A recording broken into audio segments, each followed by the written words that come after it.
What's poppin', y'all? In the never-ending Tom and Jerry-esque beef saga that is Rick Ross and 50 Cent, let's keep it real. These guys have been into it for, 14 years now, maybe even longer, and it's just expected at this point. I feel like we would be disappointed if they became friends all over again. But this got kicked off, the newest saga got kicked off when Rick Ross decided to come at 50 Cent and take shots at him by showing love, quote unquote, to Travis Scott, because Travis Scott was spotted with 50 Cent's ex-girlfriend, Cuban Link. Rick Ross got up on his IG and he started taunting 50 Cent and shouting out Travis Scott. And from this, you know Rick Ross isn't trying to handle the beef. He's just trying to sun 50 Cent, basically, even though 50 Cent is making big moves on his own, too. I do got to know, though, where is Rich Forever? I'm saying Rich Forever. Where is Rick Ross getting some of these Travis Scott kicks? Like some of these, when did these drop? Please, let me get a pair of these. I'm trying to get my hands on something. 50 Cent, of course, doesn't address this, and I don't think 50 Cent really cares what some chick that he used to mess with is doing. It's something that, and keep in mind, it's not something that 50 Cent has come at other people for. Sure, he went towards Rick Ross's baby mama and did that whole thing. But Rick Ross's baby mama is still out here dissing Rick Ross every day, twerking on camera on Instagram Live while her son is in the other room. And then her son's like, yo, what are you doing? She's like, yo, mind your business. Like, what the? And people had the nerve to justify this when I said this was crazy in the comment section. If you justify that, I don't know what to tell you. And keep in mind, she's publicly beefing with this dude consistently. I know Rick Ross. I think Rick Ross should have just done the 50 Cent, where he just forgot the baby mama and forgot the kid. Like 50 Cent did with, I think it was Marquise. Or is that his second kid? I don't remember. I'm pretty sure it was his first kid. But 50 Cent just said, you know what, screw you and screw your mama. I don't care about none of y'all. And he saved himself a lot of frustration, I guess you could say, because he doesn't even really care about the kid. Now, this is all in good fun. I wouldn't really encourage someone to abandon their children, or would I? But 50 Cent doesn't address this. He shouldn't. It's nonsensical. But he gets asked about it on $1 Million Worth of Game, so he has to address it. And he says the following in a very mature response.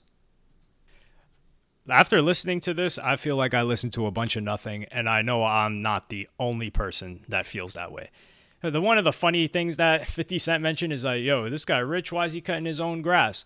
Let's keep in mind a lot of what Rick Ross does is just to have content for his stories. He probably hops on that thing, cuts the grass for 2 minutes or 45 seconds. Like, yo, let me get this story real quick. Because if you guys remember when Rick Ross said, yo, I'm chopping down my own trees, he went there, got the chainsaw, revved it up a couple of times, and then chopped down one tree and let the guys do the rest of the job. If Rick Ross just let people work all the time, he wouldn't have any content to post. He would just have to be making fun of 50 Cent all the time. So in this one, at this point in time, Rick Ross really does have the edge on 50 Cent. And I do think that Rick Ross is a bit funnier at this moment in time, not generally. Rick Ross has been on a roll, making fun of Drake, taking some shots at 50 Cent, even though it's not direct shots at 50 Cent. He's just using Travis Scott as a vehicle. He's like, man, I love Travis Scott. And keep in mind, Rick Ross's reaction to when he got punched in Vancouver, that was a whole funny story and reaction that he made too. Like, all of this is hilarious. Rick Ross is on a funny roll. It's almost like he's, I wouldn't say taking over the DJ Khaled of 2016, which just goes to show you how amazing 2016 was. People were firing off on all cylinders, and we were just being fed. We were overfed. That's the problem. And that's why we always look at that year like, damn, that was the beginning of the end of everything that was great. But yeah, 50 Cent said a bunch of nothing here. Rick Ross ain't cutting his own grass. And even if he is, who cares? Rick Ross couldn't cut the grass if he wanted to on that entire estate. The thing's gigantic. Rick Ross comes back with straight comedy, as you can listen right now. I just seen a clip of the Wallow show where he was interviewing 50 Cent and the other little dude asked him a question, small talk. But ultimately, the question that should have been asked was, you jumped out there during the beef, the West Coast versus the Canadian, and I thought Dr. Dre put you on.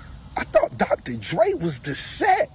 I thought you was loyal to Dr. Dre. You mean you went with the Canadian over Dr. Dre? Who you say changed your life? I thought loyalty. So I really enjoyed this Rick Ross clip. And he spits some facts. Like when we look at it, Rick Ross's estate is giant. Rick Ross has a jet. It's got Ross on it. I don't care what people are saying, man, that jet's not so big. I don't see a jet with G Unit across it. Respectfully, we know I love 50 Cent. I enjoy 50 Cent music more than Rick Ross. I would put 50 Cent ahead of Rick Ross just in my personal rankings.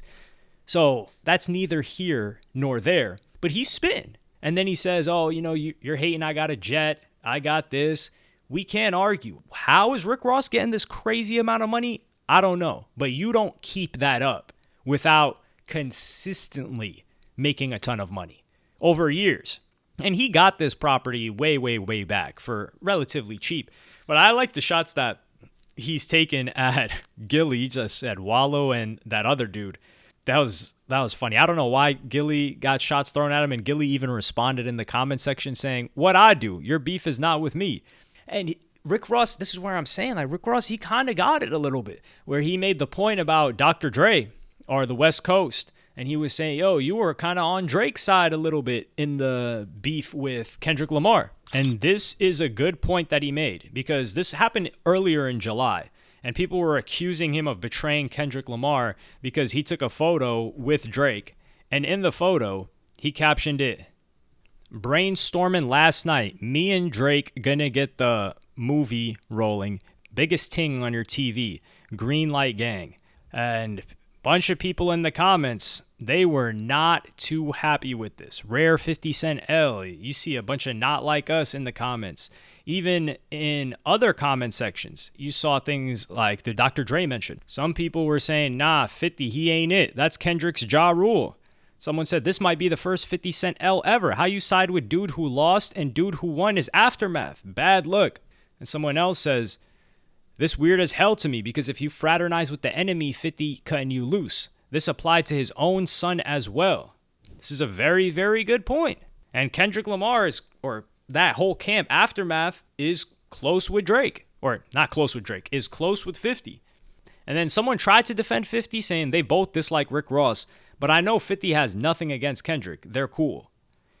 But this circles back to 50's previous points, which is, hey, man, you can't even rock or get close to the enemy.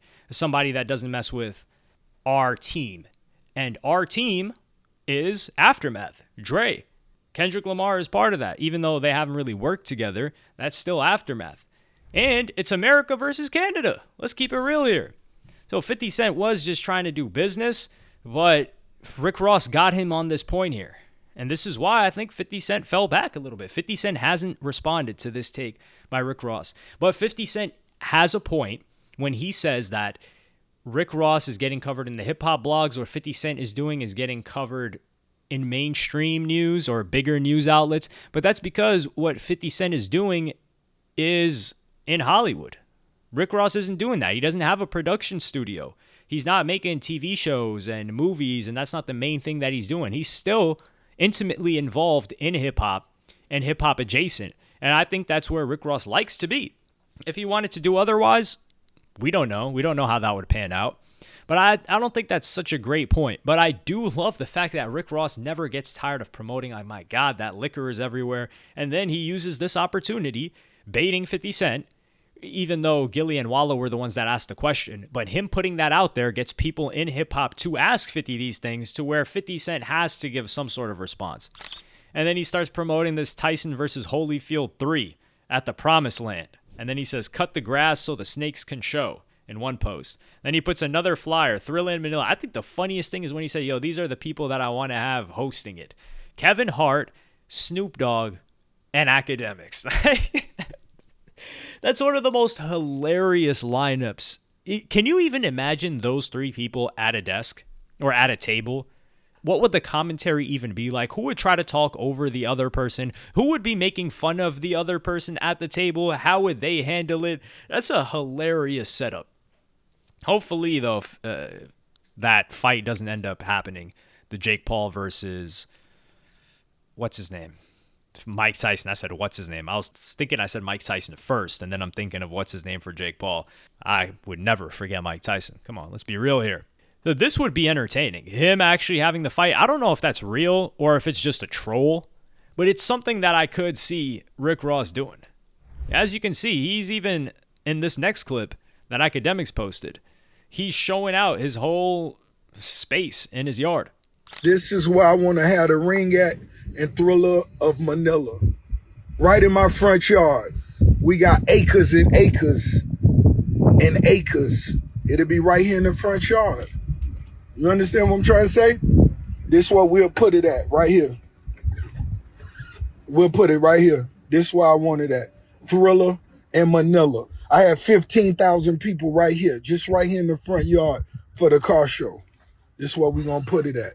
And 50 Cent, whatever you trying to do in Shreveport, I understand the land is very inexpensive. So that's why you chose that. But you could put that on the other side in my backyard. I got another 150 acres on the backside. I won't even notice whatever y'all little thing is y'all doing. We wouldn't even have to cross each other's paths. I'll put you way in the back. Trust me, y'all can film all y'all little whatever shows. Ghost Part 9. So you see he's showing that. That's really just trolling, though. Let's be real here. How are you going to get tens of thousands of people to show up? Where are they going to park their cars? This guy doesn't have a gigantic parking structure. Sure, he parked a ton of cars for his car show, but at his actual address, how would this even work? It is inspiring, though, to see just how much acreage and land Rick Ross has. Like, this is really, really beautiful to me. It's somewhat inspiring, but it just goes to show Rick Ross is going to continue promoting out of this entire situation, this new episode of Tom and Jerry, right? Rick Ross and 50 Cent. Who really won from this? And the truth is, Rick Ross is the one that's winning. 50 Cent does not benefit from beefing with Rick Ross. And I think that's why he scaled it back a lot. 50 Cent's like, oh, I'm at another level right now. You know, I'll take shots here and there. I'll make fun of this guy. But for me to sit down and go back and forth with him constantly, it doesn't make sense. And he doesn't benefit from it. 50 Cent, yeah, he's got his own things to promote. And these guys are just, this liquor thing, you know, that's just a teaser for another video. But we're not going to get too deep into that. But yeah, Rick Ross, funny guy. We've got to keep it real. Rick Ross, I think in this episode, he got him. Now, who's Tom and who's Jerry in this saga? Can we call Tom... Maybe Rick Ross is Tom because he's chasing Jerry. 50 Cent is not really chasing Rick Ross to make fun of him. Rick Ross is kind of always baiting him because Rick Ross benefits more. Everyone's going to pay attention to what he's got going on.